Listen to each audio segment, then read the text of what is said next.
গ্রেফতার হয়েছেন দেশের খ্যাতনামা সাংস্কৃতিক ব্যক্তিত্ব আসাদুজ্জামান নূর। গত ১৭ সেপ্টেম্বর রাতে বাকের ভাই খ্যাত সাবেক এই সংসদ সদস্য ও গুণী অভিনেতাকে গ্রেফতার করে পুলিশ। তার বিরুদ্ধে দায়ের করা হয়েছে হত্যা মামলা।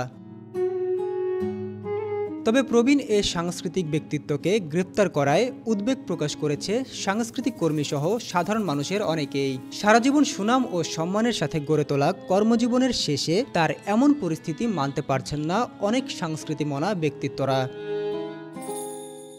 তাই সাংস্কৃতিক জোটসহ দেশের সংস্কৃতি অঙ্গনের বিভিন্ন মাধ্যমের ১১টি মোর্চা এই গ্রেপ্তারের নিন্দা ও প্রতিবাদ জানিয়েছে।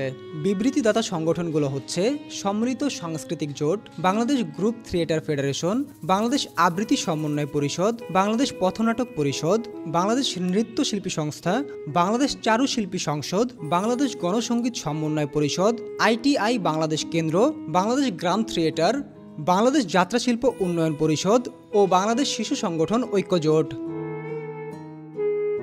২০০১ সাল থেকে আওয়ামী লীগের হয়ে সংসদে প্রতিনিধিত্ব করছেন সাংস্কৃতিক ব্যক্তিত্ব আসাদুজ্জামান নূর। অবশেষে দ্বাদশ জাতীয় সংসদ নির্বাচনে নীলফামারী ২ আসন থেকে সংসদ সদস্য নির্বাচিত হন তিনি।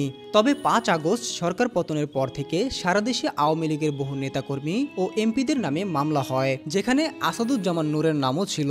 বর্তমানে তিনি হত্যা মামলায় বিচারাধীন অবস্থায় কারাগারে আছেন।